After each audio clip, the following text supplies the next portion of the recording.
Hey guys! Tonight we begin with something a little darker than usual. Forget shiny castles and dashing knights on horseback. This is the story no one sings about. No grand battles or heroic tales.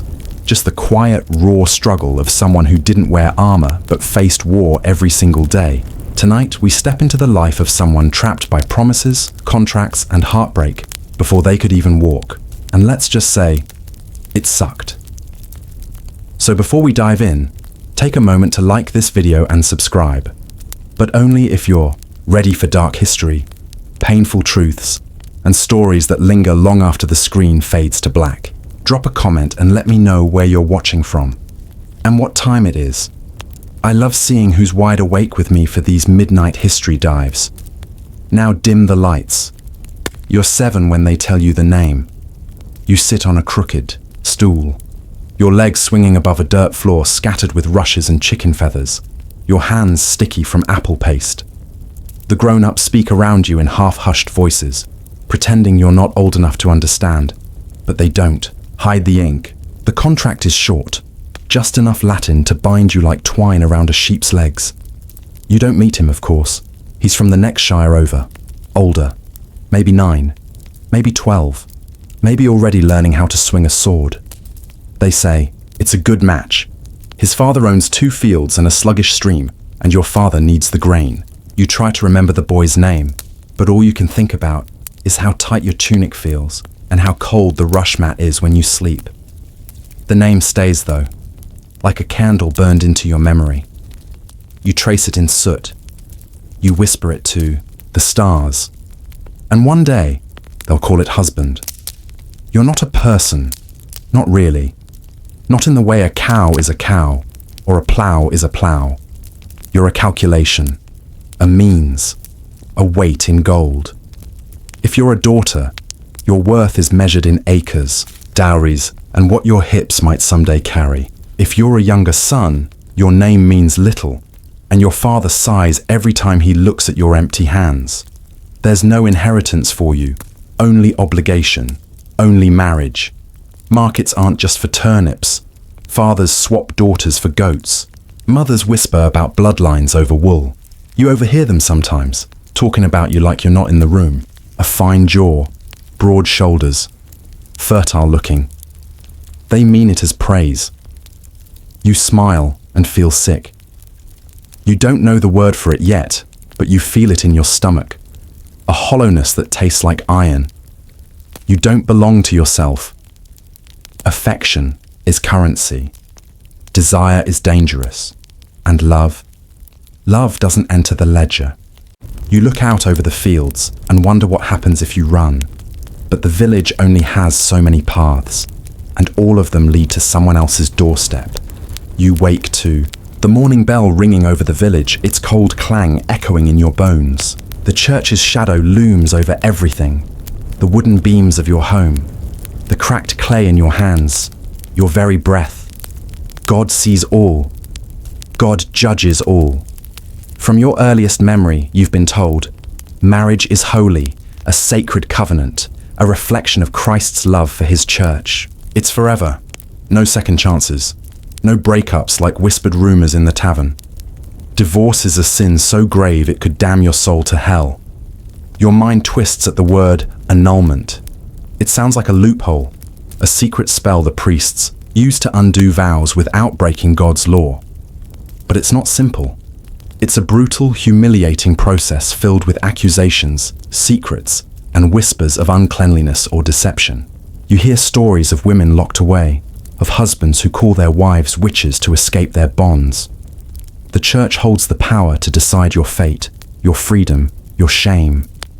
You wonder, deep inside, if love can ever survive beneath that weight, or if it's just a quiet surrender to God's unyielding hand. The morning air is thick with the sharp tang of incense and the sour bite of sheep dung trampled into the yard. Your dress, rough spun and itchy, brushes against your skin like a cage. The church is packed with neighbors, gossiping like roosters crowing at dawn, their eyes heavy with expectation. Your bride, or groom, stands stiff beside you, face pale under the flickering candlelight. Neither of you smiles. You exchange names, but they sound foreign, like a prayer in a strange tongue. The priest's voice drones on, weaving words you barely hear over the thudding of your own heart. The feast is a roar of clinking horns and chewing. But inside, you're hollow. The wine burns your throat, but it can't burn away the weight settling in your chest. Everyone talks about new beginnings, but you only think of endings. That night, you lie awake on a straw mattress, your hands tangled with the sheets. You sleep beside a stranger, your breath uneven, your soul quiet and lost. Your family's cattle were driven to the market months ago, traded like coins sliding across a cold wooden table. The dowry is spoken of in hushed tones. Valuable livestock, bolts of cloth, maybe a few silver pennies tucked inside worn leather pouches. It's the price paid for your new life. But dowries aren't just gifts, they're chains. The moment your father's coin passes hands, so does your freedom. Leave now, and your family's honor crumbles like dry bread. Your village's whispers will follow you like a shadow. You hear stories, wives beaten for daring to dream of escape, husbands twisting vows like nooses around necks. Sometimes, survival means swallowing your fear and keeping your mouth shut. Other times, it means choosing which hurt is worse. You clutch your thin cloak tighter against the cold night air, knowing the weight of a dowry is heavier than any bundle of coins. It's a burden you'll carry for years, maybe forever. You learn early that this marriage isn't a partnership.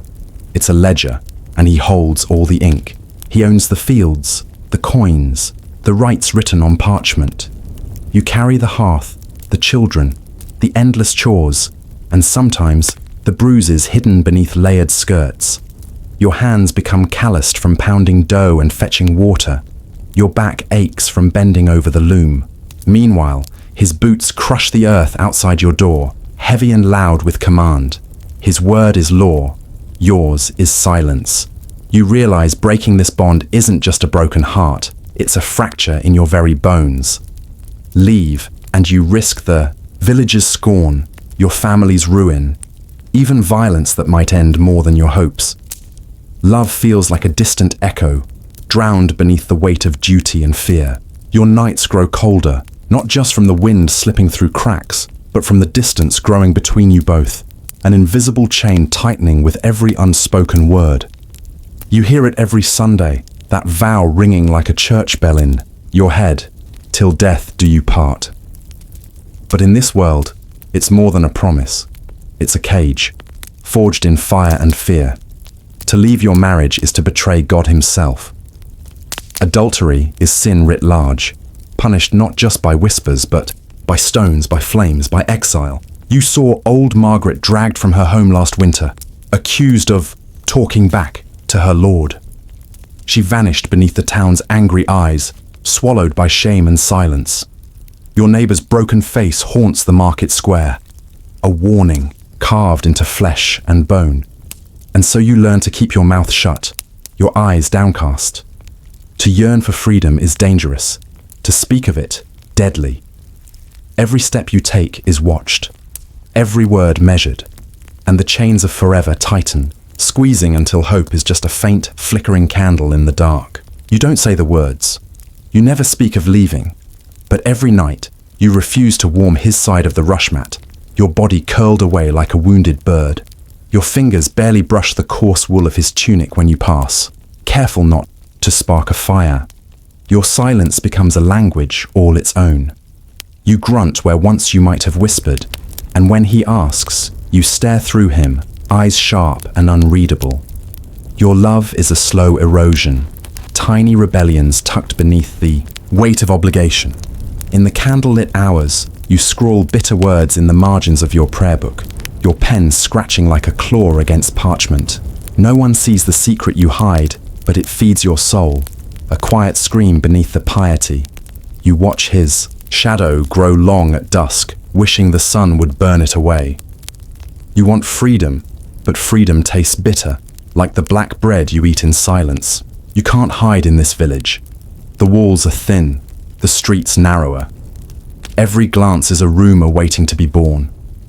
The miller's wife peers from behind faded curtains, her tongue sharp with judgment as she murmurs about your cold eyes. The priest pulls you aside after Mass, his gaze heavy with disappointment. "Why do you no longer come together?" he asks, as if your silence is a sin and your unhappiness a contagion. The church isn't just a building. It's the village's eyes, ears, and fists all at once. Your marriage is no longer yours. It's the town's spectacle, their entertainment, their warning.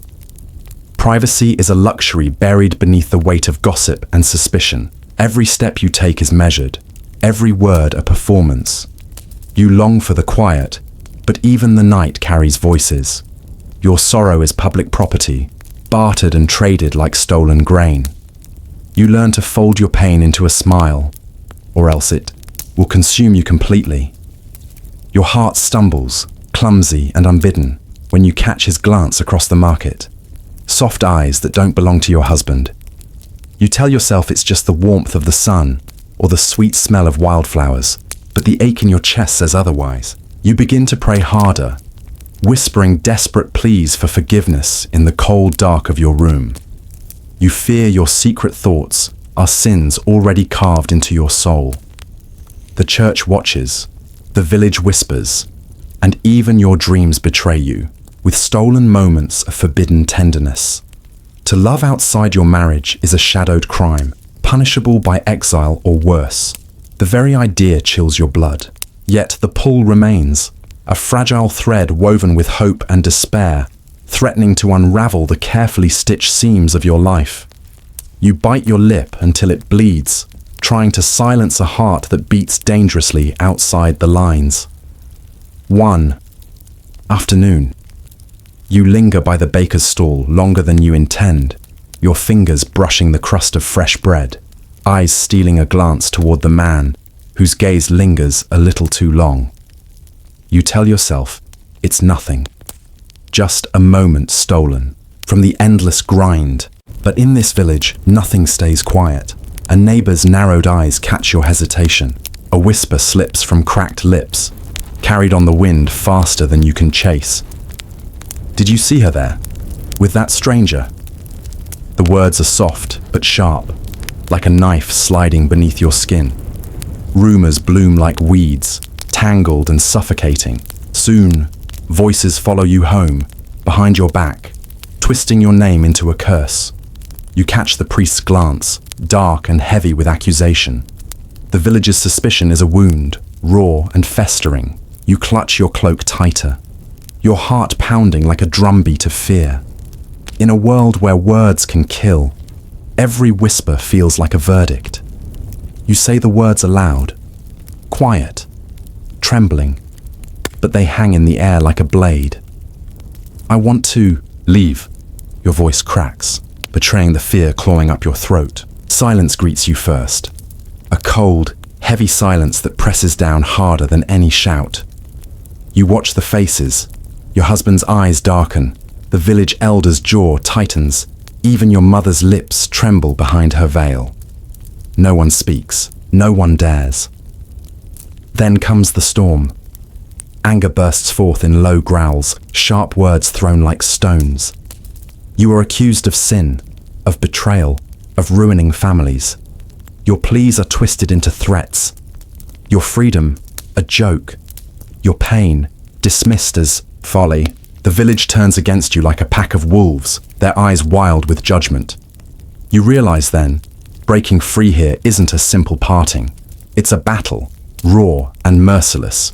A war fought with words, whispers, and wounds deeper than any sword can cut. You shrink back, knowing this fight will leave scars you'll carry for the rest of your days. You clutch a piece of parchment in trembling hands, the ink smeared where tears have fallen. The letters are in Latin, words you barely understand, phrases that twist your tongue and mind. You have heard the term, annulment, a loophole, a blessing, a rare escape from your chain. But it is not simple. The canon lawyers charge more coin than your family can spare, their faces stern and unsmiling.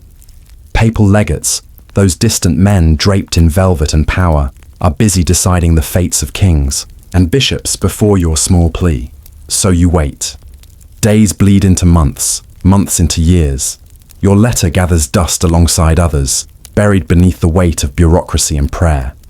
Meanwhile, your life grinds on, each dawn a reminder of the prison your marriage has become. You wonder if freedom is only for those who can afford it, or if it's a ghost that haunts the corridors of the rich while the rest of you remain shackled in silence. You learn quickly that the church's doors to escape are narrow, like a needle's, eye threaded with shame, impotence. If your husband cannot perform his sacred duty, the marriage might be unmade. But this proof is invasive, humiliating, a public stripping of flesh and honor, consanguinity, the whispered horror that you might be too closely related, blood tangled in forbidden loops. You pray, this secret is buried deep, or else your union is cursed from the start. Fraud.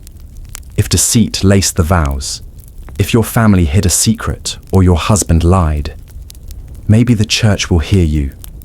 But proving lies in a world of silence and fear is a cruel game. Then there is the rarest plea, monastic desire. To want to leave for God's service is to claim a holy reason, but few dare speak it. To walk away means to turn your back on the world, your family, and any hope of a normal life. You feel the weight of each reason like stones in your pocket, heavy, cold, and nearly impossible to carry. You learn quickly that truth alone is a poor shield, so you weave lies like a spider spins silk, fragile but sometimes strong enough to catch what you need. You say he's a cousin, too close for God's law to bless. You whisper she sees demons, visions twisted by grief or madness. You bribe scribes with whatever silver you can scrape, hoping contracts vanish like smoke, lost between ink and parchment. Each falsehood is a wound, bleeding your soul in slow, painful drops. You watch as the church's eyes narrow, weighing your stories against cold facts. They don't want truth. They want spectacle, scandal, a reason to sever ties without rocking the holy boat. Freedom isn't given. It's bled from you in secret acts of desperation, a war of shadows where every lie is a weapon and every tear a silent prayer for release. You kneel before the confessor, the flickering candlelight casting shadows across his stone face. Your voice trembles as you spill pieces of your heart, just enough truth to soothe your guilt, but never the whole story. He listens, nods, but his eyes are cold, calculating. Each whispered secret becomes a thread in a web you cannot see. The church isn't your sanctuary. It's a silent trap, waiting for a misstep. You feel his gaze linger longer after the prayer's end, a quiet warning beneath his holy veneer. Confession isn't freedom. It's another chain, binding you tighter to a system that watches, judges, and controls. You wonder if your confessions are prayers or betrayals, each word a step deeper into a maze with no exit. You learn quickly that pain can be your only proof. When words fail and law bends against you, bruises become evidence. Dark maps of suffering traced across your skin. You know the law might listen, but only if your wounds are nearly fatal. You don't provoke recklessly. Every mark is a calculated risk, hidden beneath layers of coarse linen or veiled behind whispered sobs. You confide only in those who understand. The midwife who counts your bruises in silence, the neighbor who turns away with a nod. Your husband's anger is a weapon wielded like a sword, but it's also your unlikely ally in this cruel dance. The more savage the blow, the stronger your claim. But with each strike, you risk more than just your dignity. You risk your life. The village murmurs warnings, but you keep your secrets close. In this world, survival sometimes means turning pain into a shield, hoping the law's cold scales will finally tip in your favor. If you survive long enough to see justice, you stand trembling before the men cloaked in heavy robes, their eyes cold fires piercing your every breath. They question you about the most intimate corners of your life, your body, your bed, your very soul laid bare like a sacrificial lamb. You are both accuser and accused, a fragile thing caught in a court where mercy is scarce and judgment swift. Their voices echo in the stone chamber, demanding truths you don't fully understand yourself. You recount moments you wish to forget, gestures twisted by fear and shame, your purity weighed like gold on scales that always tip against you. Every answer feels like a confession, every silence a sentence. The weight of their gaze crushes you, the holy questions. A brutal interrogation that strips away not just your dignity, but your hope. You realize here, your heart is the battlefield, and the war has already begun. You finally hear the word you craved, annulled. The marriage never truly existed in the eyes of the church, yet the freedom you dreamed of is a ghost, slipping through your fingers like mist. Your parents avert their eyes, ashamed to touch the scandal that clings to you like a shadow. Suitors who once whispered promises now turn away, afraid of the mark branded on your name. You are damaged goods, a story to be whispered, not told aloud. You walk through the village like a ghost, free in law, but shackled in soul. The past clings to you, a constant reminder that even victory tastes bitter when freedom is just another kind of prison. Your heart aches not for the man you left, but for the life you might never have. You're not sent away by law, but by whispers, soft and sharp, slicing deeper than any decree. Invitations stop arriving. The laughter that once filled the hallways turns to cold silence when you enter. At the market, no one meets your eyes. The cloth you bring goes unsold, left to gather dust on the rough boards. You walk through crowds that part like shadows, their murmurs curling around you like smoke. The village is full, yet you feel utterly alone, exiled not by chains, but by a wall of suspicion and scorn built brick by cruel word. You long to speak, to explain, but the voices drown you out, shaping your story without your consent. Your name is a curse, your presence a reminder of scandal. You clutch your cloak tighter against the chill, realizing exile can come in many forms. Sometimes it's not the cold road, but the cold shoulder that breaks you. You hear the laughter first, soft, distant, like a bird fluttering just beyond your reach. It belongs to your child, but you don't know where. The law says the child stays with the father, his name written deep in the ledger of ownership. Yet sometimes, the church claims them, cloaking their fate in holy vows and silent convent walls. You are told to keep your distance, that your presence might confuse, unsettle, or corrupt what little innocence remains. Your heart aches with a pain no prayer can soothe. The cruel irony that your child lives as a stranger in your own life. The child's eyes, so like yours, become a ghost you chase through the corridors of memory and rumor.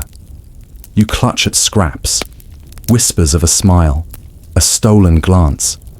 While the world insists you are no longer theirs. You stand alone, a mother without, her child mourning in the shadows of what should have been. You find yourself counting his coughs, the rasp that steals quiet moments like a thief in the night. Sometimes, death seems kinder than this slow unraveling, a final escape from vows and venom, from chains invisible but unbreakable. You watch him drink, the ale slipping past trembling lips, wondering if poison or illness will claim him first. In your heart, you cradle a dangerous hope that when he's gone, your life will finally begin. Widowhood is whispered about like a secret key, the loophole in a cage made of faith and law. Free, but at a price. Grief, loneliness, and the relentless gaze of a world that judges how you mourn. You lie awake in the dark, imagining a life where your name isn't tied to his shadow, where you breathe without fear or shame. Until then, you wait, patient, watchful, counting every breath he takes. You start again, but only in whispers and stolen moments. Your new love hides in shadows, a fragile flame flickering against the cold walls of your secret world. Every glance shared is a gamble, every touch a risk that could unravel everything you fought to reclaim. Your partner's hands tremble when they reach for yours, their eyes darting like frightened birds. Fear is your constant companion, weaving itself between the stolen smiles and whispered promises. Trust is a luxury neither of you can afford. Love here is cautious, delicate, and fleeting. You cling to the hope that this quiet rebellion, this pact born in silence, will last longer than the rumors, the threats, the walls closing in. Yet beneath it all, you know, in this world, love is never safe. It's a secret rebellion, a fragile defiance against the chains that still bind you. Together you walk the narrow path between hope and ruin, two souls tethered by fear, daring to dream of freedom in the dark. You feel a flicker of warmth, a smile breaking free from the heavy silence that surrounds you. But joy, like a forbidden fruit, is a dangerous thing here. Someone sees. Someone always sees. The whisper spreads faster than wildfire, carried on cruel tongues that delight in your fall. Soon, you are dragged into the village square, the crowd's eyes like sharpened knives. Fornicator, they hiss. Jezebel. The words wrap around you like chains, tighter than any rope. Your body, once your refuge, is now a public battleground. Hands that once held you with tenderness now shove and push, marking you as property lost, as a sinner to be punished. You stand stripped of dignity, the stones of accusation weighing heavy beneath your feet. Even your quiet moments of happiness become crimes, proof that you dared to want more, dared to claim a spark of life in a world that demands only submission and silence. You pack what little you own, threadbare cloth, a cracked wooden bowl, memories folded tight like fragile paper. The village, once your whole world, now feels like a cage you're desperate to escape. Every step away is weighted by the eyes that followed you, the whispered curses still echoing in your ears. Your cloak pulls tight against the chill, shielding you from more than just the cold. You carry freedom like a fragile ember, bright but flickering, uncertain. The road ahead is nothing but shadow and doubt, but it is better than the suffocating silence behind you. No one greets you now. Your name is a story told to scare children, a wound that refuses to heal. You walk alone, a ghost in a world that never truly wanted you. And yet, with every mile, you gather strength, because freedom, even fragile and fearful, is still yours. You have survived the worst, but now you wander through streets filled with strangers' faces, blank, indifferent, unknown. Their voices carry no memory of your name, no hint of the woman who once belonged somewhere, who once had a life. At night, the silence grows heavy, pressing against your ribs like a slow, relentless sickness. You dream of home, the scent of burning wood, the rough texture of your mother's apron, the hollow look in your father's eyes as he watched you go. Loneliness is a plague far worse than any fever, infecting your thoughts and twisting hope into despair. You clutch at fleeting memories like fragile leaves, but the wind pulls them away, leaving only cold emptiness. In this new life, you are invisible, untethered, unmoored, a shadow drifting through a world that doesn't remember your face, your pain, or your story. You remember the sermons, the preacher's booming voice echoing through the wooden beams, telling you to obey, to pray, to accept your place. The firelight flickered on stained glass saints who never saved you. You were taught to believe in a sacred order, a divine plan that made sense of suffering. But beneath those holy words, you learned another truth. Pain doesn't purify, it corrupts. The system wasn't sacred. It was a cage, gilded in piety, but rotten at its core. You saw the hypocrisy in priests' eyes, the way the powerful twisted faith to tighten their grip.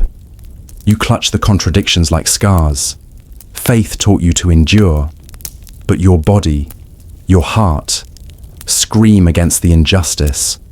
You begin to question everything you once accepted, feeling the first fragile sparks of defiance flicker in the dark.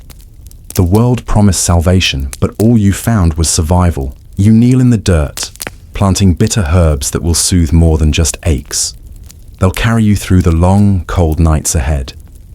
Your fingers learn the language of soil and seed, a quiet rebellion growing beneath your nails. You tend to strangers' wounds with trembling hands, the soft pulse of life beneath torn flesh reminding you of your own fragile heartbeat. Each whispered, "Thank you," is a balm for the loneliness carved deep inside. You keep small books, hidden beneath your bed, pages worn from secret study, letters and prayers, recipes and remedies, knowledge stitched together like a patchwork cloak against a harsh world. With every act of care, you stitch yourself back together. Fragile, quiet but unbreakable, you are more than the scars history left. You are the slow, steady pulse of resilience, thriving in the shadowed corners. You take a new name, or maybe just a new story, something whispered, elusive, like smoke slipping through fingers. In some villages, they say you were once noble, born to silk and candlelight. In others, they call you a witch, a shadow woman with secrets dark as night. You let them wonder. It's easier to be a mystery than a scandal. Your past is a locked chest, the key lost to time and pain. The truth isn't important anymore. What matters is the quiet freedom you carve from the fragments of your shattered life. You walk with a lighter step, carrying stories like armor, weaving new beginnings from the threads of the old. No one owns you here, no contracts, no rumors, no chains. Here, in the murmur of whispered legends, you begin again. You dip your quill in ink, fingers trembling as you write words meant for ears that may never hear. The letter flows, confessions, regrets, fragments of love and loss stitched between fading lines. You write to the child you never held, to the lover who vanished into shadow, to the life you once dreamed but never lived.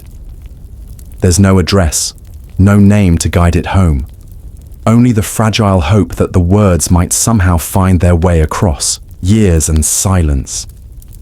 You fold the paper carefully, pressing it with a longing that aches deeper than any wound.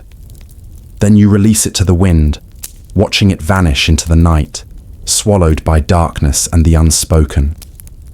The letter drifts through, emptiness, a voice unheard, a story untold, your final act of love and mourning, sealed with the quiet sorrow of what could never be. Back in your village, your name has become a ghost story told by the fire. They say you died. Some whisper it was a cruel fate. Others claim you vanished into the night like a shadow fleeing the dawn. Some say you ran off with a priest swapping chains for cloistered silence. You are no longer a person, but a myth, a warning, carved into the fabric of the village's memory. Mothers hush their children with your story, a cautionary tale stitched with fear and shame. Your face blurs in, their minds half remembered and twisted by time. You listen to these rumors carried on the wind, feeling the weight of stories you never told. The woman you were is lost beneath layers of gossip. But maybe in this way, you are free, untethered from the past, drifting between truth and legend. You are everywhere and nowhere, a whisper that lingers long after the last candle flickers out. You will never know the day when the law finally bends, when chains forged in ink and blood begin to loosen. Centuries from your story, a woman will stand in a quiet court, her voice steady, her pain acknowledged. Divorce will no longer be whispered in Latin or traded in bruises. It will be written in clear, simple words. But you, trapped in the shadows of your time, will never see this dawn. Your world is one of silence and scars, where hope is a distant rumor and freedom a cruel jest. Still, the change waits like a seed buried deep beneath cold earth, ready to grow long after your dust. You live in a time before justice, but your story, painful, raw, unbroken, will echo across the ages. It will be the dark soil from which something new finally blooms. You dream of a love untouched by fear, a hand that reaches for yours without weight or warning, a touch that doesn't sting or demand.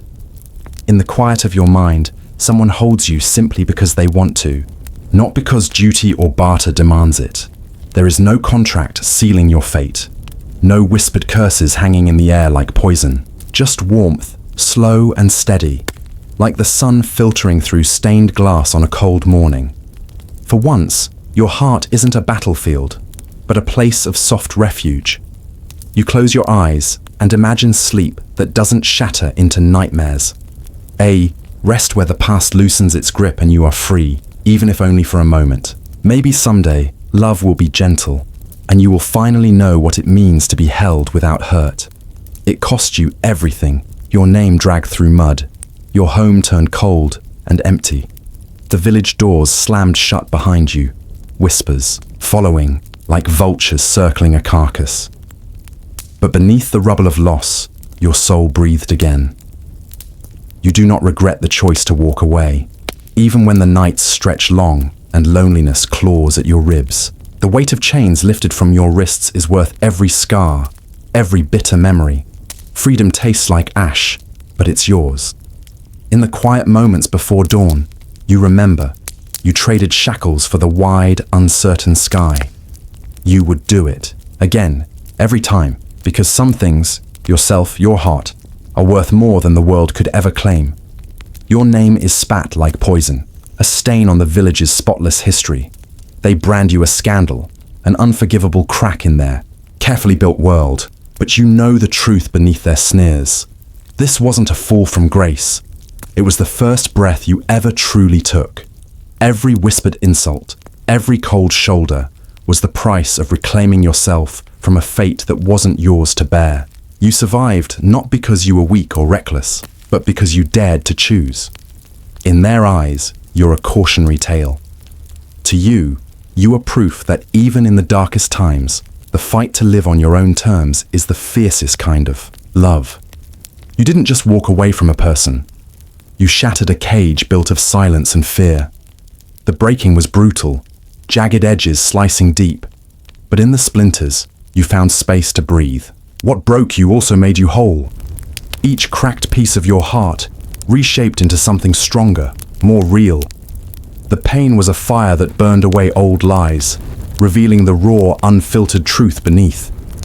You carry the scars like badges, worn, not as wounds, but as proof you survived the impossible. The fracture wasn't the end, it was your beginning. Imagine walking through a city that is over 4,000 years old. This was the jewel of the Indus Valley civilization. If you're thinking of dusty huts and messy streets, think again. This place was so well planned, it could make today's city planners jealous. Built around 2500 BCE, Mohenjo-Daro was not made in a rush like a festival camp. It was carefully thought out and built with care. The city was made in a grid shape. Yes, real blocks and straight lines. Streets went north to south and east to west, crossing each other neatly. It was like the builders used rulers and said, "Let's make it perfect." But the real magic was under the streets. Beneath the dusty roads was something amazing: drainage. Mohenjo-Daro had an underground sewer system. Almost every house, big or small, had water and a way to drain waste. Water flowed from homes into covered drains next to the streets. It's like the ancient people were saying, yes, clean water matters. The city wasn't just bricks and bathrooms. It had special areas for different things. A big citadel sat on a raised hill. Maybe this was for leaders or religious people. The rest of the people lived in the lower city. There were public buildings too, like the famous Great Bath. This shows that life here wasn't just about staying alive. It also included rituals and maybe even fun times. Markets likely lined the main roads. Houses came in different sizes, showing rich and poor. But even small homes had their own wells and toilets. Think about that. People had indoor plumbing 4,000 years ago. In comparison, many people in 1800s Europe still threw waste out of windows. Then, something strange happened. The city was left behind. There were no signs of a big war or fire. Just silence. Maybe the weather changed. Maybe trade routes broke. No one knows for sure. But the memory of Mohenjo-Daro still lives on. A smart, clean, and well-planned city. And they did all this without modern tools or city offices. Pretty amazing, right? If Mohenjo-Daro was the neat and tidy accountant of old cities, then Babylon was the superstar. Big, bright, and full of stories. Babylon was more than just a city, it was a symbol. It rose and fell many times, but in its best days, around the 6th century BCE, it was the shining center of Mesopotamia. King Nebuchadnezzar II helped make it great. Don't let the fancy stories fool you. Babylon was also well planned. It had big walls and huge gates. The most famous gate was the Ishtar Gate. It had bright blue tiles and lions that looked like a dream. But it wasn't just for looks. That gate was part of the city's careful design. In the center was a holy road. This road was used for big parades, especially during the New Year festival called Akitu. It connected the tall ziggurat, which may have inspired the story of the Tower of Babel, to the temple of the god Marduk. City design here was part religious, part message. People didn't just live in Babylon, they walked through its story. Babylon's roads curved with the river and the land, but it was still smartly divided. There were homes, temples, gardens, shops, and offices. The Euphrates River flowed through the city. It gave water, helped trade, and maybe even added to the city's beauty. There were drains, though not as fancy as in Mohenjo-daro. Still, homes had bathrooms with clay pipes to carry away water. Babylon's builders knew what they were doing. Even the bricks had the king's name written on them. Because if you're going to build a sewer, you might as well make it royal. Every street, every gate, every temple in the city was made to impress. People and even gods were meant to say, "Wow, look at this place." Even Alexander the Great wanted to make Babylon his capital. Once you've walked on a street made for a god, other cities might seem plain. About 1,000 years before the Aztecs found its ruins and called it Teotihuacan, the place where gods were born, this old Mexican city was already showing off its design skills. At its peak around 500 CE, Teotihuacan was one of the biggest cities in the world. It had more than 100,000 people. But unlike the messy sprawl of some big cities today, Teotihuacan was carefully planned, like a student using a ruler in math class. Its most famous street was called the Avenue of the Dead. It sounds scary, but thanks to the Aztecs, it got that name. It wasn't really a graveyard. It was a long, wide road for big ceremonies. It was more than 2 miles long and not built by accident.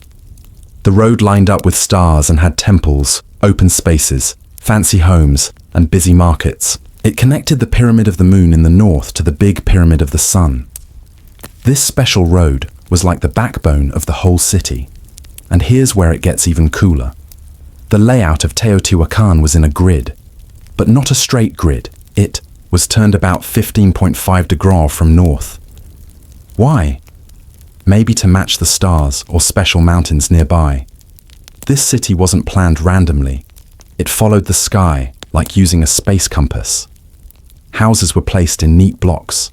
Many homes were shared by families with big open yards and drains. Some homes were fancy and had decorations, showing the owners were rich.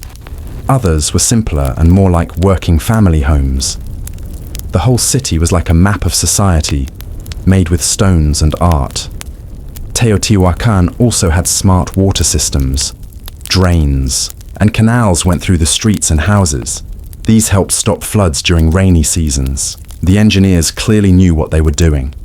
You just know they would have hated potholes.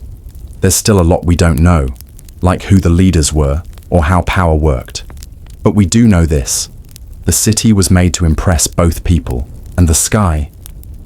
Teotihuacan was a mix of smart planning and spiritual meaning. When the Aztecs found its tall ruins long after it was empty, they thought gods must have built it.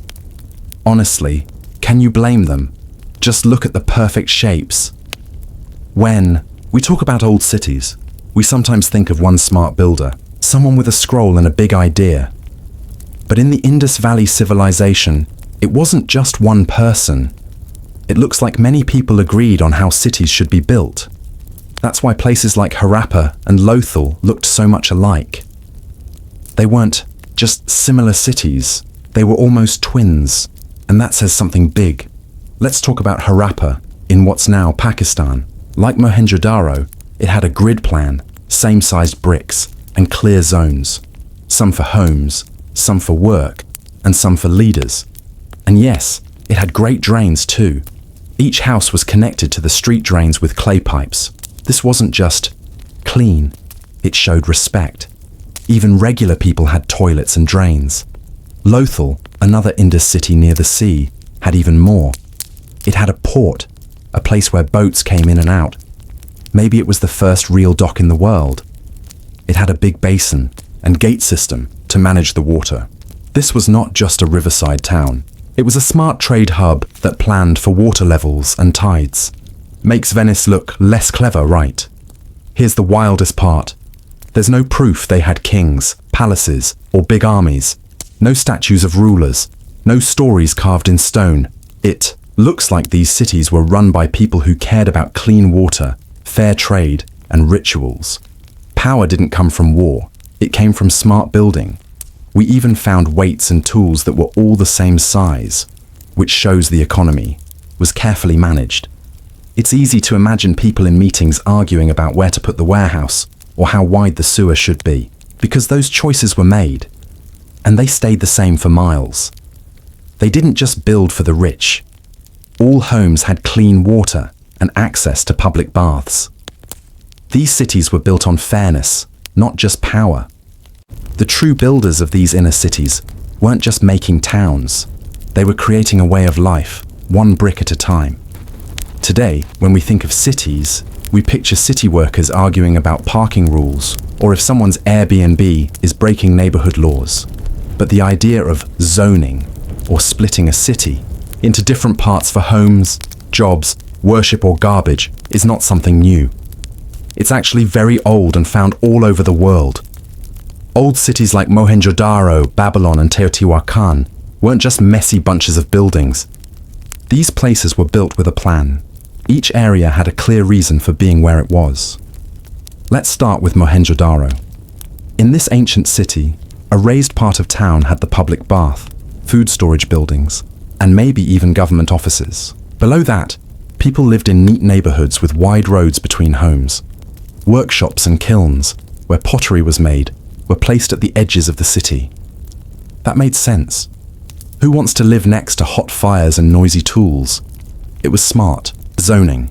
What's cool is this same layout showed up in many other Indus Valley cities. Now, let's look at Babylon. Babylon had zoning too, but it wasn't only for everyday use. It also showed power and religion. Big temples and fancy palaces stood in the middle of the city. Ceremonial roads connected these buildings. Government, buildings and homes for rich people were nearby. Poorer people and markets were moved to the edges. But even though people lived in different places, the whole city followed the same big plan. It was neat, on purpose, and very smart. Then there's Teotihuacan. Here, zoning was super detailed. The city had a perfect grid layout, like lines on graph paper. Each part of the city had a special use. There were neighborhoods for homes, areas for making things, spots for selling goods, and big temples. It was like a body, with each part doing its own job. Some neighborhoods were even made for immigrants. People from faraway places like Waka or the Gulf Coast lived in houses, built in their own home style. This wasn't just zoning, it was zoning mixed with culture. And all of this happened in 500 CE. This careful planning tells us something big. These cities weren't just random places to live. They were well-organized groups of people. The way a city looked showed what the people cared about, like religion, money, or politics. Where you lived, worked, and prayed wasn't a surprise. It was already planned out, and guess what? They did this without using computers or fancy software. Just smart thinking, teamwork, and maybe some help from the gods. And they did it without Twitter arguments or lawsuits, which is pretty amazing. We often think old cities were super messy. You might picture muddy streets, gross smells, and no bathrooms. But many ancient cities really cared about staying clean. Some even had better sanitation than cities in Europe thousands of years later. Let's go back to Mohenjo-daro. This city was amazing at staying clean. Almost every home had its own small bathing area. The floors were tilted so water could drain. Dirty water went into big drains under the street. These drains were made of bricks, covered up, and had places for workers to clean them. The drains ran along nearly every road, carrying waste away. It was like having plumbing before modern plumbing even existed. Babylon had water systems too, but they were a bit different. Rich buildings like palaces and temples got water through clay pipes. Regular people didn't have the same setup. They used pits or open ditches. But even they had small bathrooms. Richer homes had indoor toilets and even a kind of flushing system, using buckets and good timing. Now let's visit Teotihuacan. This city wasn't as into drainage as Mohenjo-Daro, but it still had smart water systems. They built stormwater canals and had separate drains for sewage in rich homes. Many homes had drains inside, and public places had bathrooms too. Cleanliness wasn't just for comfort. It was probably connected to religion, especially in places like temples or the Avenue of the Dead. Other cities like Lothal and Harappa also understood water well. They had wells, big water storage areas, and streets built at angles so rainwater wouldn't flood everything.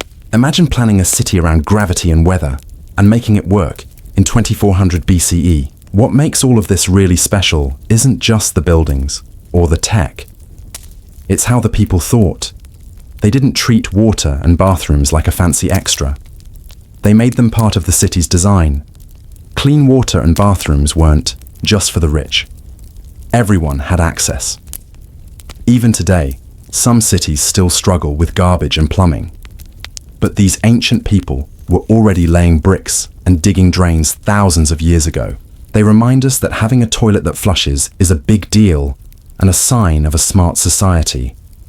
If temples were places where people talked to the gods, then markets were where people talked to each other. They probably argued over food prices, just like today. Every city we've talked about had a busy, planned marketplace. This was the heart of the city's economy. In Babylon, markets weren't just thrown into extra space. They were carefully placed inside the city and controlled by laws. The Code of Hammurabi is one of the oldest law books ever found. It had many rules about trade, prices, and how merchants should behave. Long ago, markets were busy places. People shopped in open squares or under shady roofs. They bought and sold grain, cloth, wine, animals, and even people. Scribes, people who could write, kept notes on who owed what. Shopping back then wasn't just buying things. It was business with Ramia were also found there. That tells us they traded with other countries. Imagine your local fish seller taking money from another land and acting like it was no big deal. But markets weren't just for trading stuff. They were places where people met and talked. In Babylon, markets were full of news, jokes, and people watching others' clothes. In Teotihuacan, markets were like melting pots. People from far off. Lands came to trade and talk, right near the pyramids. Even in the Indus cities, which didn't have huge temples or castles, trade still came first. The need to buy and sell led people to build roads, make rules, and keep records. City builders didn't panic. They made solid plans. Behind every fancy wall, some merchant was probably yelling, "Best deal in town." In the ancient world, planning a city wasn't just about where to put toilets and markets. It was also about the gods. Temples weren't hidden in back alleys. They stood tall and proud, right in the middle of everything. If the market was the city's heart, the temple was its soul. City builders made sure you couldn't miss them. Let's start again with Babylon. One temple tower stood out. It was called the Etemenanki Ziggurat. It was made of baked bricks and was dedicated to the god Marduk. This temple wasn't small. If we believe the old stories, it stood 91 meters tall. That's like a mountain made by people. It was meant to reach from the earth to the sky. But it wasn't only for worship. Roads led right to it. Parties and parades happened there. The whole city seemed to point toward this one holy place. Teotihuacan did something similar. The Pyramid of the Sun and the Pyramid of the Moon weren't just cool buildings.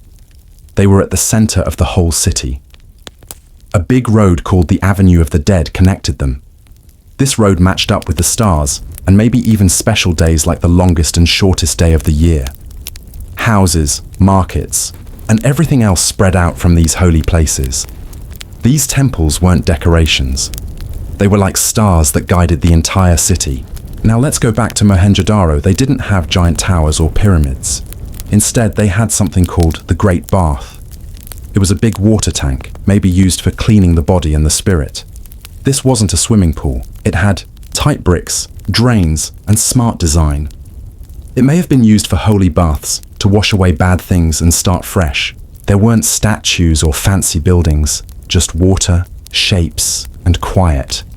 In all these cities, holy places weren't stuck in some corner. They were right there in the middle of life. Roads led to them. People gathered near them. Even government, offices were nearby. Worship wasn't something you did once a week. It was part of daily life. These cities weren't just cities with a few temples. They were holy maps made of stone. Every building, every road, every open space was part of something bigger, a spiritual plan. In the ancient world, building a city was like giving a gift to the gods. And just like any guest of honor, the gods always got the best seat in the house. It's easy to think modern cities are all about new ideas, computers, and expert builders. But if you dig into the ground, literally, you'll see the truth. The bones of city life were already there, long ago. Thousands of years ago, city builders worked without machines, concrete, or computers. Still, they made smart plans. They created city grids, zoning areas, clean water systems, town centers, and holy places. All this was built into the ground by people we often forget to admire. Take Mohenjo-daro. They didn't just dig a few holes, they built a full water system. It had pipes under homes and streets. Everyone could use it. Even today, some places don't have this. But this Bronze Age city had it figured out. Babylon made rules for trade. It built strong city buildings. It also used land to show power and religion. People knew who was in charge by looking at how space was used. Teotihuacan gave us the idea of a cosmic city. In that city, roads, plazas, and temples pointed to the sky. Builders looked at the stars and made buildings match them. Their city moved with the heavens. It wasn't just about homes, it was about meaning. Ancient cities also changed how people acted. Big roads let parades and processions pass. Small squares helped neighbors meet. Even where buildings stood, told people what was important. These plans shaped life. They taught people where to gather, how to behave, and who held power.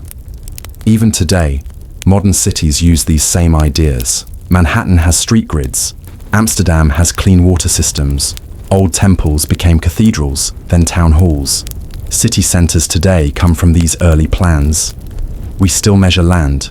We still design cities around trade, faith, and community.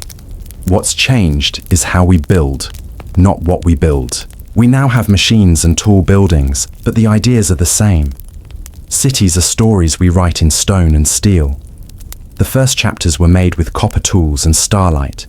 They were built by people who believed good living needed good planning. So the next time you walk down a street, remember, you're not just walking through space. You're walking on 4,000 years of ideas, softly speaking under your feet. Now let's meet Hadrian. He wasn't born in the middle of Rome. He came from the far western edge, in a town called Italica. That's in today's southern Spain. He was born in 76 CE. Even though he was far from Rome, his family was rich, proud, and very Roman. They were linked to someone very important, Marcus Ulpius Trajanus. That man would later become Emperor Trajan. Hadrian's life changed when he lost both parents at age 10. This sad event placed him under the care of Trajan and another Roman knight named Publius Acilius Attianus. These two men guided Hadrian's future. Many rich boys went into war or politics. Hadrian liked something else. He loved books, art, and Greek culture. He spoke Greek very well, read Homer a lot, and liked scrolls more than swords. But Rome was not ruled by poems. Hadrian had to serve, just like others. He started as a military officer.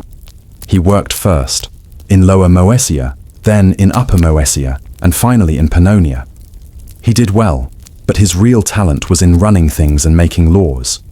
When Trajan became emperor in 98 CE, Hadrian's path to power opened. They didn't always get along. Hadrian was known for being smart, but also proud and sharp with his words. Some thought he acted too clever. Still, Trajan kept him close. Hadrian held many jobs. First a financial officer, then a tribune who helped the people. He climbed Rome's political ladder, called the cursus honorum. He also made a smart marriage. His wife was Vibia Sabina, Trajan's grandniece. It helped him in politics, but the marriage wasn't a happy one. They didn't seem close. Hadrian liked deep talks and close friendships with men, especially a young man named Antinous, who became very dear to him.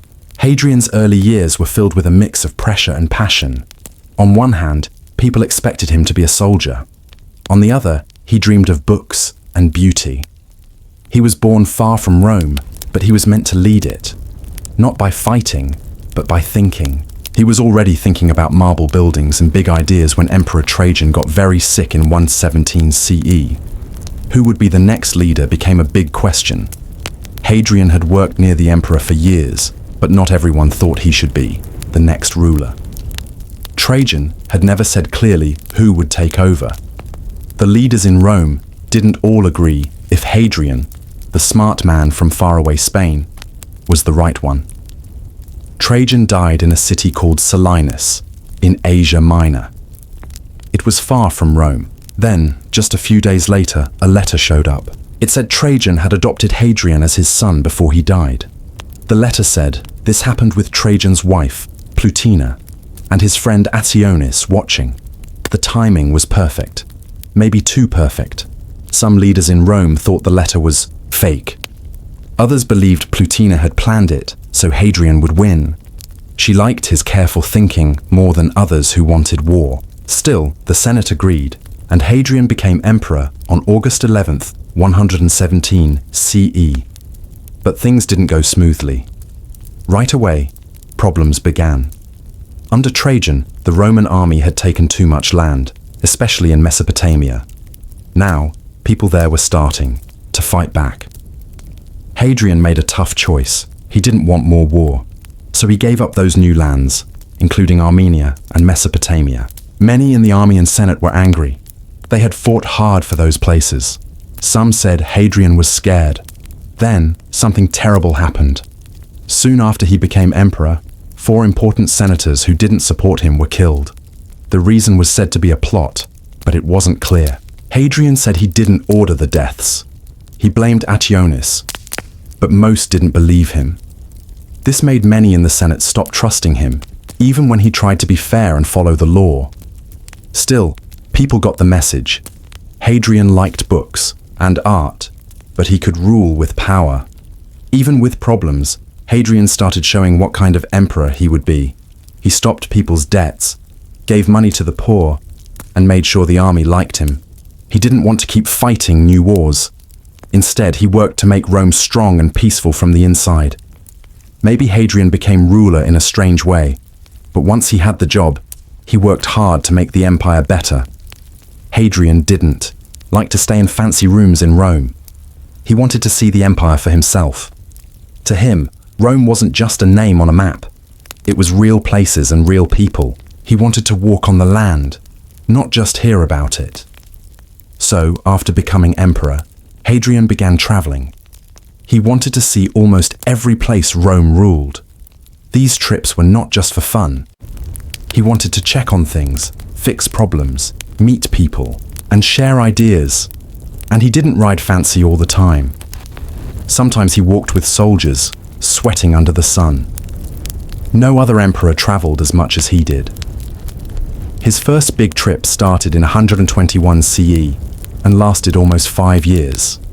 He went through Gaul, Germania, Britannia, Spain, Africa, the Balkans, Greece, and Asia Minor. In Britannia, he saw a big problem. Tribes in the north, like the ones who would become the Scots, kept attacking. Rome had gone too far, so Hadrian decided to build a wall and stop pushing north. This wall became his most famous work, Hadrian's Wall. It was 73 miles long across northern England. It wasn't just to stop enemies. It showed that Rome would protect what it had, but stop trying to grab more. In Africa, he visited forts and fixed roads. In Asia Minor, he paid for public buildings. In Egypt, people treated him like a god, and he almost drowned in the Nile River.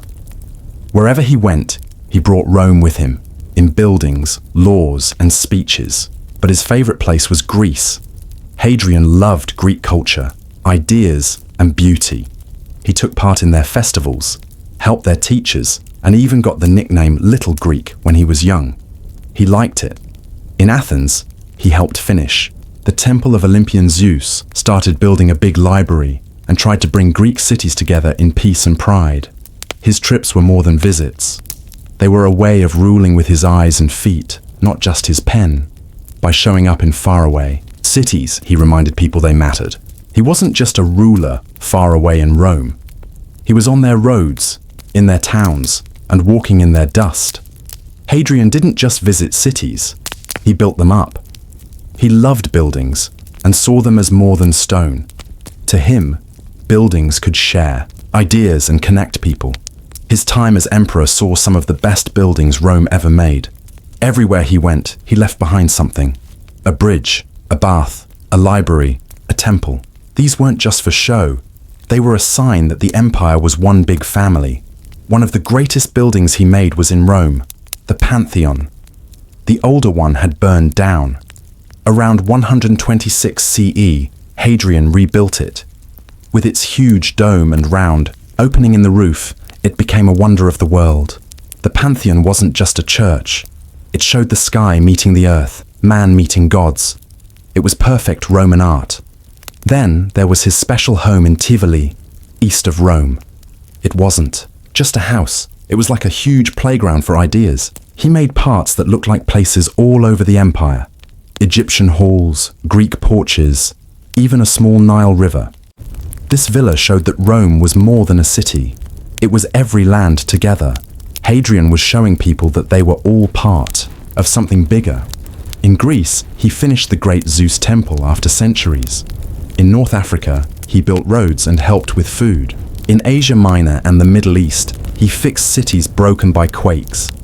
In Jerusalem, Hadrian changed the name of Jerusalem to Aelia Capitolina, and this made many Jewish people very angry. This act caused problems later. Hadrian had a unique style in buildings. He liked big arches, matching shapes, and round domes.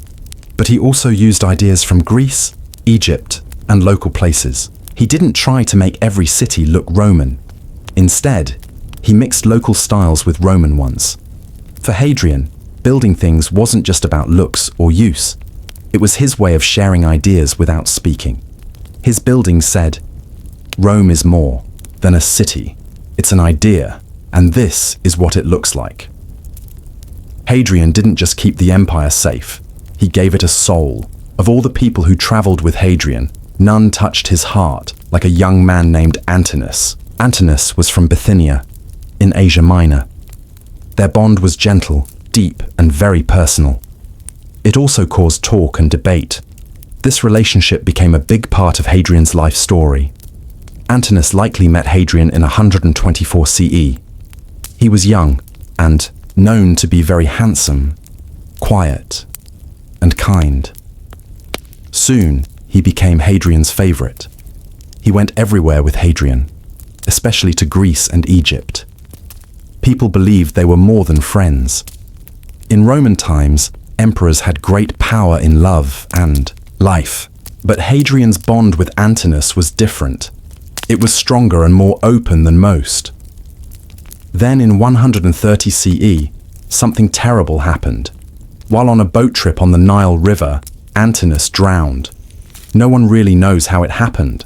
Some say it was an accident. Others think it was a sacrifice. Some say he chose to end his life. We don't know. But what we do know is that Hadrian was heartbroken. He didn't hide his sadness. He cried in public. He talked about his pain. He wanted everyone to remember Antinous forever. So he did something no emperor had done before. He made Antinous into a god. He even built a city near where Antinous died and named it Antinopolis. Hadrian made sure there were statues of Antinous all across the empire. These statues always showed him as calm, beautiful and young. He became a symbol of beauty and youth. People built temples for him. They held festivals. Even coins were made with his face. Some even asked him for advice like a god. It was like Antinous became a kind of saint. No other emperor's friend had been honored like this. Hadrian wasn't doing this to look good. He truly believed it. His love became part of history, carved in stone. The story of Antinous lived on long after Hadrian died. His name stayed in books and poems. Through Antinous, Hadrian didn't just keep love alive. He changed what the empire believed could be divine.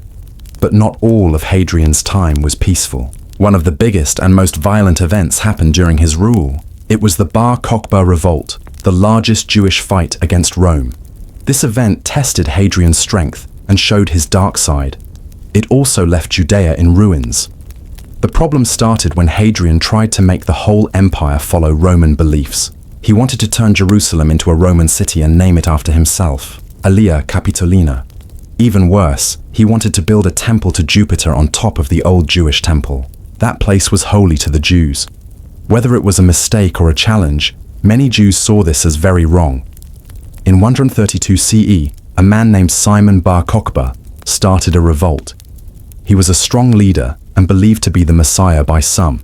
His army quickly won many battles and took back Jerusalem. For 2 years, he ruled like a prince. He made coins and followed Jewish laws.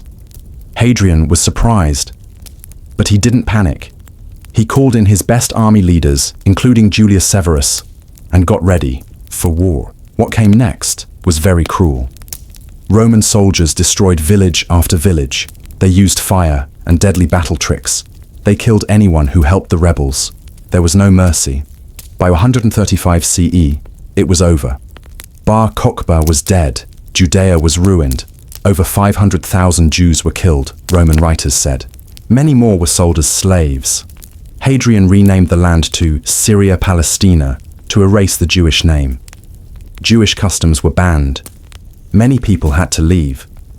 The man who loved art and travel now showed his iron side. His time ruling Judea became a very sad chapter. It was not marked by peace or buildings, but by pain, fire, and loss. It was clear Hadrian could love poems, gods, and young men, but he could also rule with cold steel. After so much travel, building, and both kindness and harshness, Hadrian started to slow down. The last part of his life was full of sickness, sadness, and the feeling that not even an emperor could live forever. The man who once walked across the empire now stayed home in his villa. He became quiet and often thought about death. By 133 CE, he had serious health problems, probably heart or kidney failure. He was weak, swollen, and had trouble breathing. He grew sad and often spoke of dying. He even wrote poems about death. One short poem was like a goodbye to his own soul. He called his soul small and soft. It showed how powerless even he felt near the end. But he still had one last job to do. Choose who would rule next. Hadrian had no children. His heart often led his choices.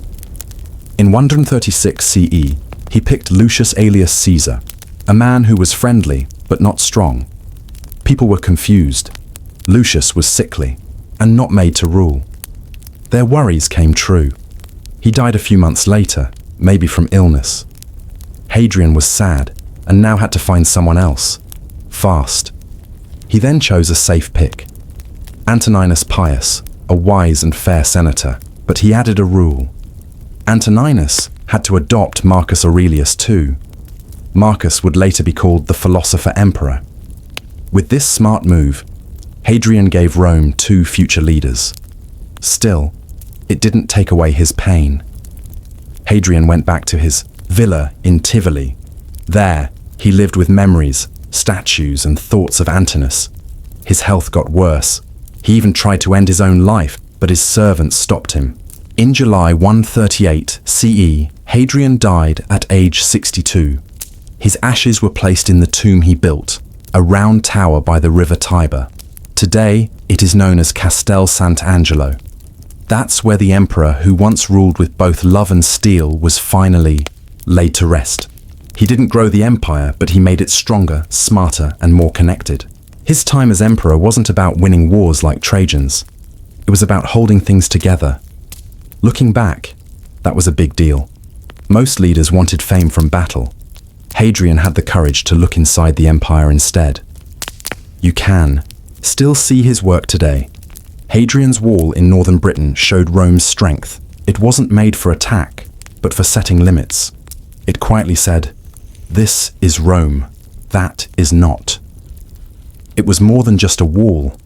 It showed that knowing your limits is smart. In Rome, Hadrian rebuilt the Pantheon. It had the largest concrete dome ever made. It wasn't just a building for gods. It showed how amazing Roman thinking and building could be. It was Hadrian's mind made of stone, perfect, lasting, and open to the sky. His home, the villa at Tivoli, had libraries, pools, and fancy temples. It later inspired Renaissance buildings. That villa was Hadrian's idea of a perfect world. A peaceful empire turned into art and gardens. But Hadrian didn't just build things. He changed rules too. He fixed Roman laws, made the army better, without always fighting, and improved how the provinces were run.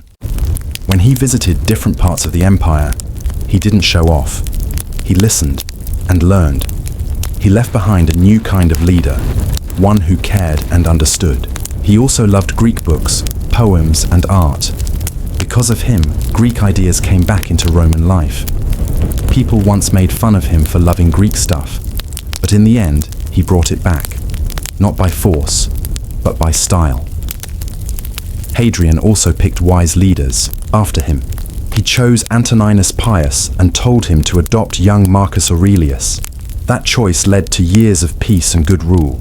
It was called the Pax Antoniniana. These leaders are now known as the Five Good Emperors. That long stretch of calm was very rare in Roman history. Still, Hadrian was full of opposites. He built, but also destroyed. He wanted peace, but could be harsh. He loved beauty, but ruled with strength. His Rome was not just made of stone. It was made of thoughts, memories, and careful planning. He didn't just lead Rome. He gave it a new meaning. His rule stood between army and books, between old ways and new ideas. Hadrian changed what being emperor meant. He showed that an emperor didn't have to win wars. He could travel, learn, and lead by example. He walked the roads, checked buildings, and talked with wise people. He made ruling about being everywhere and caring for everything. The sword was still there, but now it sat next to scrolls and togas. This idea lasted. The two leaders after him, Antoninus Pius and Marcus Aurelius, followed it. They didn't rule like war heroes. They ruled like smart caretakers. They worked on justice, roads, and the arts. Marcus Aurelius wrote his famous Meditations. That might not have happened if Hadrian hadn't made philosophy part of ruling, but power is tricky. Hadrian was loved and feared. He was graceful, but harsh when angry. His time was calm, but underneath, he could be very strict. He had people killed. He crushed a big Jewish revolt. He sent away people who spoke against him. He said he liked peace, but used strong power when needed. At home, Hadrian was quiet and thoughtful. He knew he would die one day, and wrote sad poems about it. One of his best-known poems says goodbye to his soul. It shows how he understood that even emperors must face death. He deeply loved Antinous, a young man he met during his travels.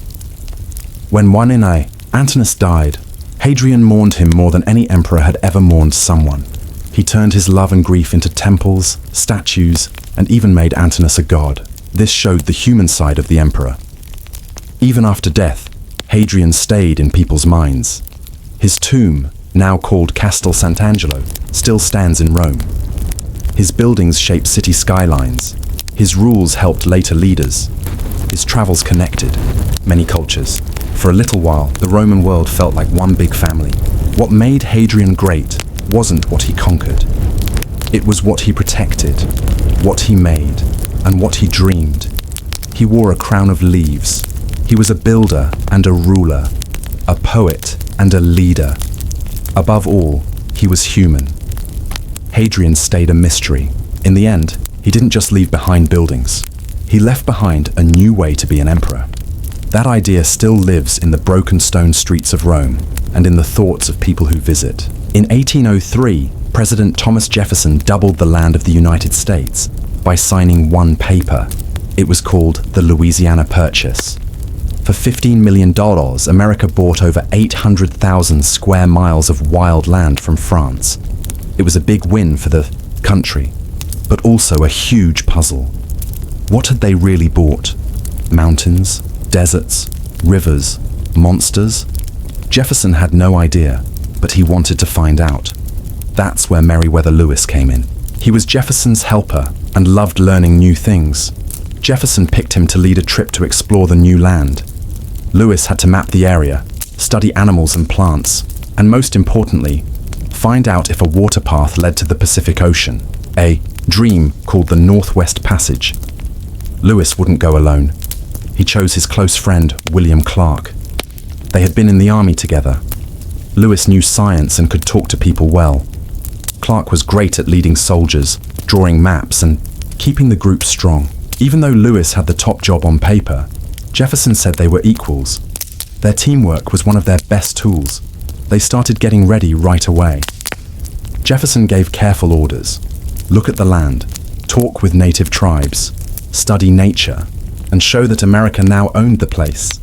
Even though many native peoples already lived there, it was science, but it was also politics. They packed tools like compasses and microscopes. They brought beads, mirrors, and peace medals to give as gifts to native leaders. They even brought a folding iron boat, but that never worked right, even though it sounded cool. They picked men, mostly soldiers, to go with them. This group was called the Corps of Discovery. The name showed how big and brave the trip was. They left from Camp Dubois near St. Louis in May 1804. In front of them lay huge miles of unknown land, many native tribes, and a mission with no promise of success. But to Jefferson, Lewis, and Clark, the goal wasn't just land, it was learning. They believed this knowledge would shape America's future. So, with no maps and empty notebooks, the Corps of Discovery began their trip. On May 14th, 1804, they pushed off from the Missouri River's edge. It would be a 2-year journey through land almost no Americans had seen. Their start was quiet, no crowds, no music, just 33 men, 1 big boat and 2 small ones, carrying almost 10 tons of supplies into the unknown. The going was tough. The Missouri River was their path west, but it was tricky. Hidden sandbars, strong water, and thick woods slowed them down. They used poles, ropes, and oars to move forward. It was like rowing through thick mud.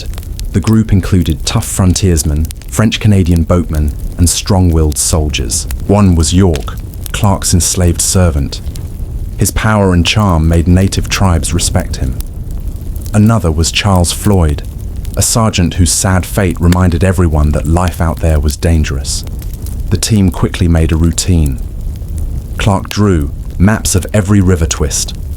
Lewis took notes on animals, plants, and rocks. He collected samples and wrote in great detail. They saw amazing creatures like bald eagles and elk. But they also had to deal with bugs.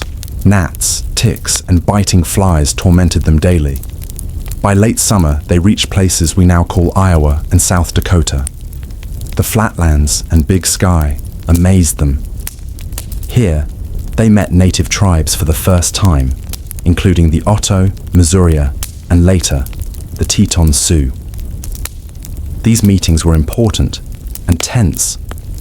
Lewis and Clark handed out peace medals and flags. These were signs of friendship, but also power. Their message was clear. A new country was here, and it wanted to be seen. But behind the smiles, many native people didn't trust them. The Corps of Discovery was often outnumbered, and not always safe. So, diplomacy wasn't just smart, it was the only way to survive. One wrong move could end everything. But thanks to teamwork, strength, and smart choices, the Corps kept moving forward up the river. They hadn't even reached winter yet, but the feeling was clear. This trip would need patience, bravery, and strength. The Missouri River was just getting ready to show its power. By autumn 1804, the Missouri River started to slow down as cold weather came across the Great Plains. The Corps of Discovery had traveled more than 1,000 miles from St. Louis. They knew they wouldn't get to the Rocky Mountains before snow blocked the path west. It was time to stop, rest, and survive. They picked a spot near today's Washburn, North Dakota, just below some Mandan and Hidatsa villages. These native groups had lived here a long time in strong, permanent homes made of earth. They farmed, had smart societies, and their location was important. The Mandan were already good at dealing with visitors like French, British, and Spanish traders. The Americans were just new strangers with strange hats. Lewis and Clark told the men to build a winter fort. They called it Fort Mandan, to honor their hosts. It rose from the frozen land like a wooden message. They planned to stay, at least until spring. Made from cottonwood logs, the fort had tall walls, blockhouses, and tight rooms for over 30 men. It wasn't cozy and had many drafts, but it stopped the strong cold winds.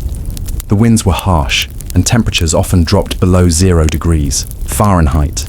Frostbite was a danger every day, but life inside Fort Mandan was not quiet. Lewis and Clark worked hard, writing down everything. They recorded the weather, tribal languages, and even counted how many kernels were in a corn cob. Most importantly, at Fort Mandan, they met Toussaint Charbonneau, a French-Canadian trapper, and his young Shoshone wife, Sacagawea.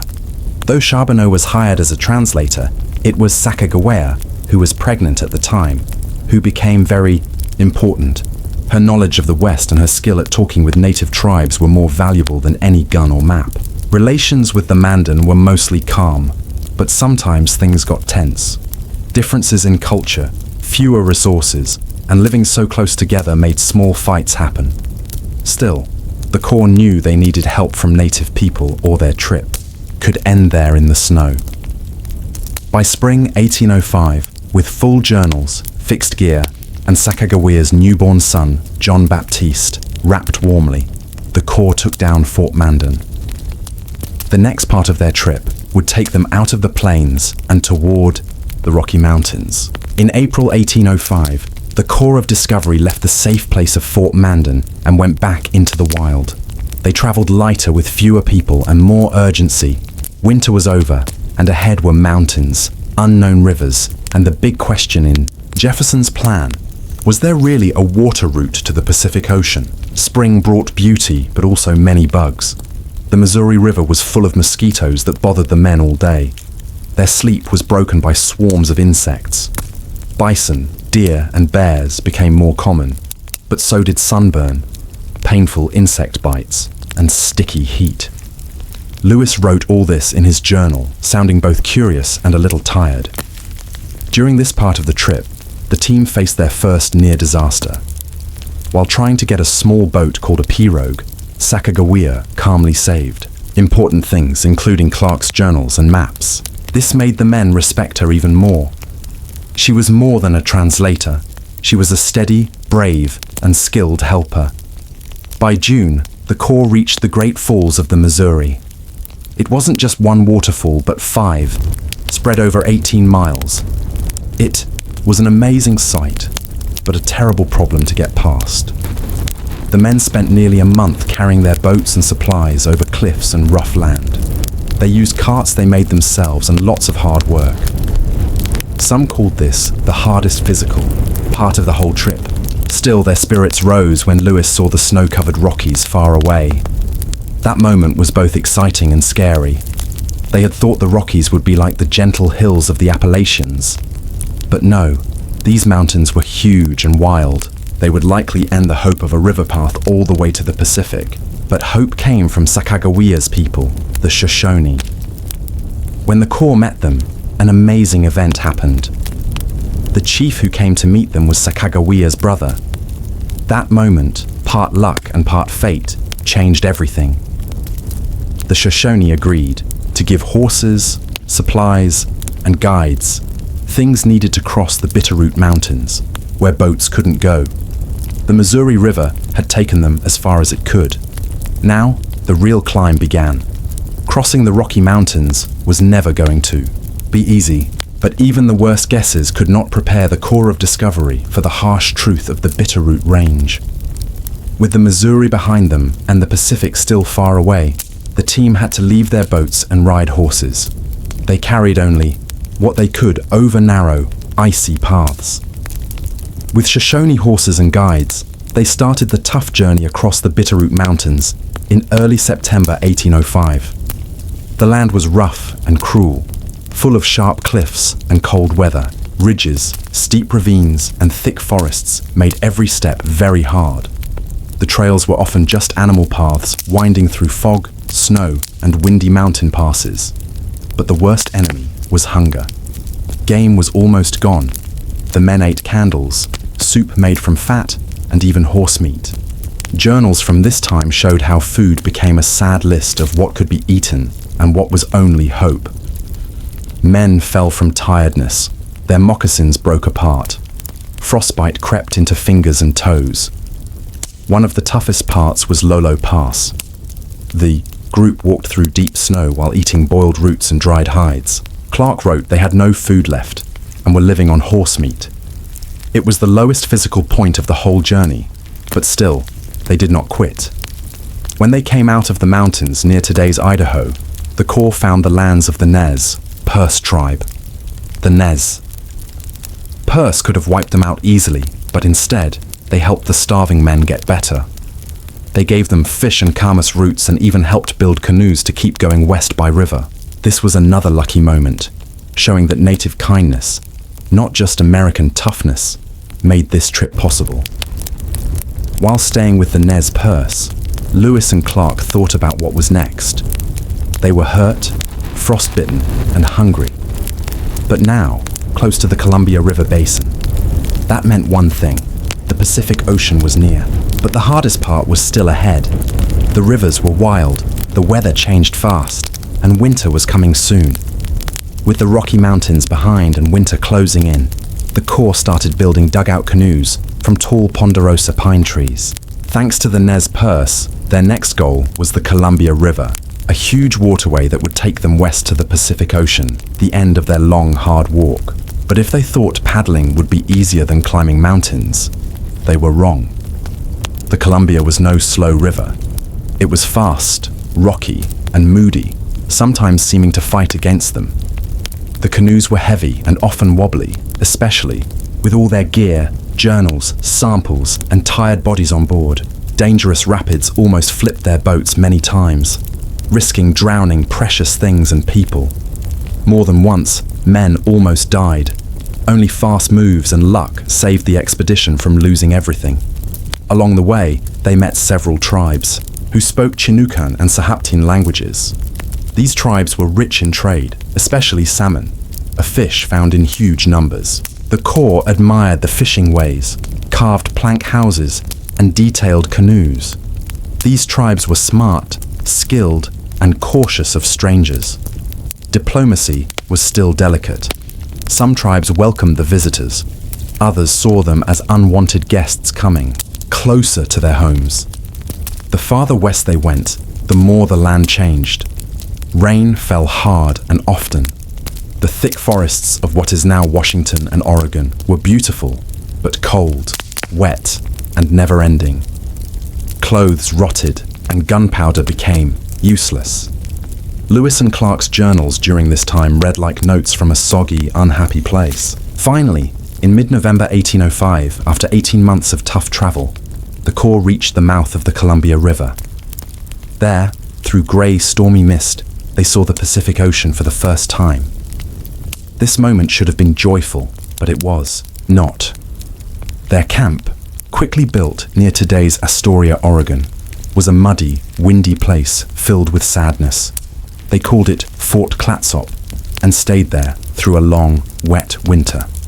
Cold, sick, and bothered by fleas, they spent days making moccasins, boiling elk meat, and writing many pages in their journals. They had made it, but the hardest truth was clear. they still had to go back. Reaching the Pacific Ocean in November 1805 should have been a big celebration for the Corps of Discovery. But the ocean was not kind.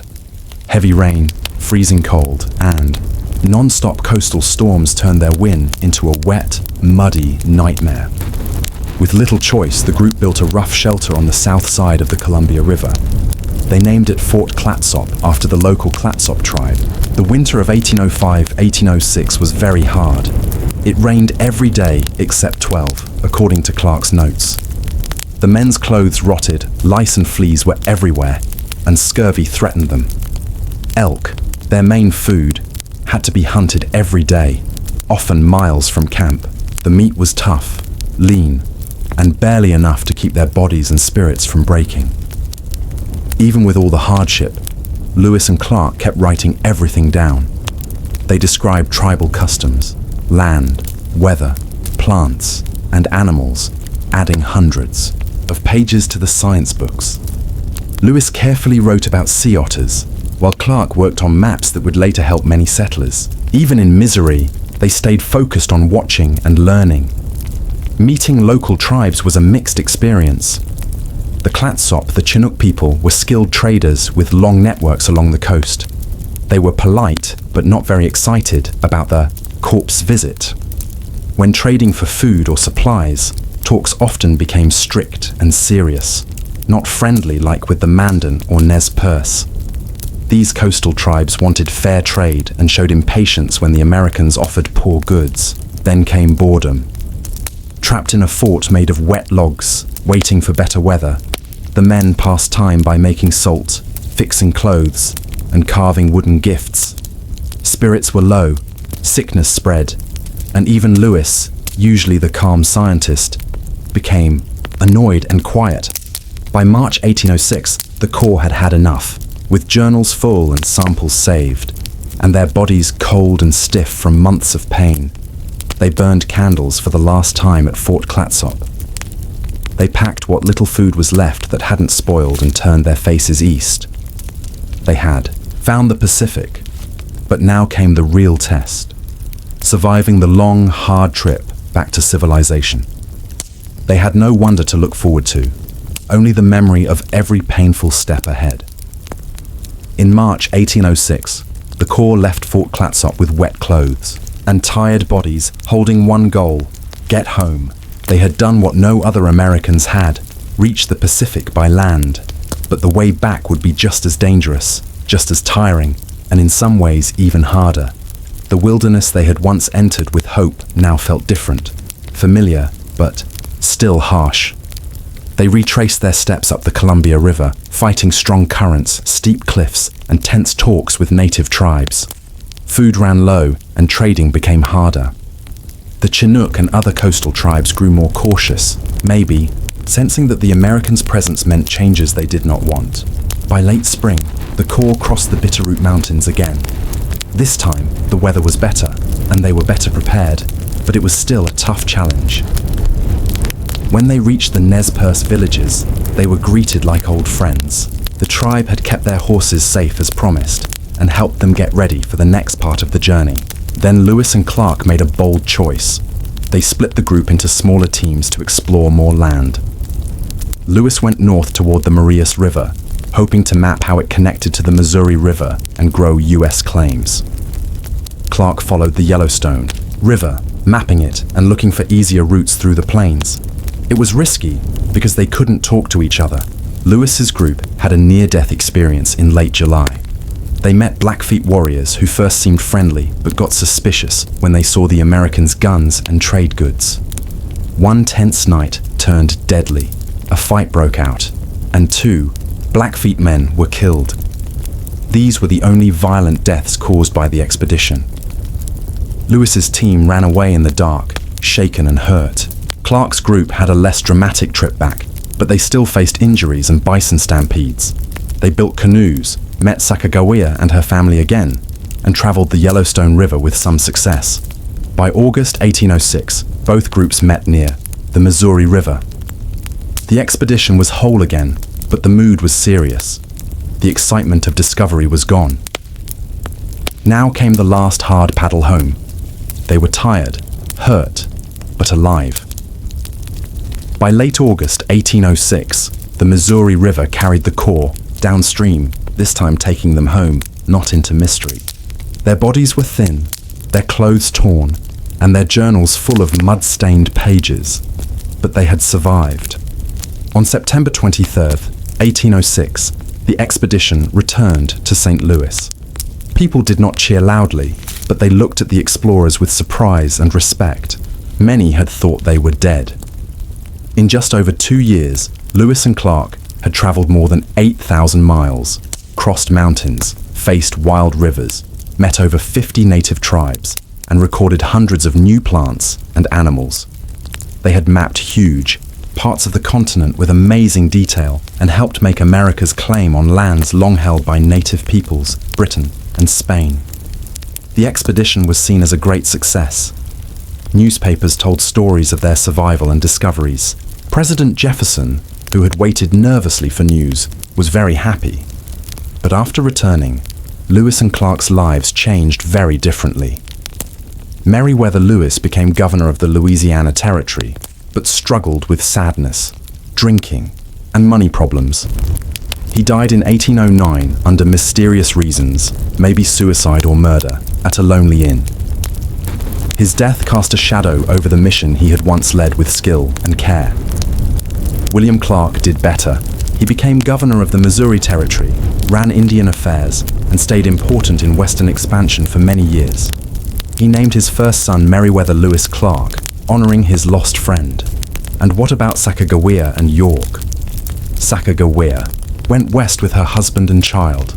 Her exact fate is not clear, but her symbolic role in American memory grew. York, Clark's enslaved servant, became famous among native tribes, but Clark did not free him for many years. A sad part of history. The expedition's story is both brave and hard. It opened the West for more exploration, trade, and settlement, but also began the forced removal of native peoples, whose lands were mapped without asking. The story of Lewis and Clark is not just about surviving or exploring. It is about hope, strength, culture clash, and the big cost of America's westward dreams. It shows us that exploring is human, but understanding what changes happen because of it is the true journey.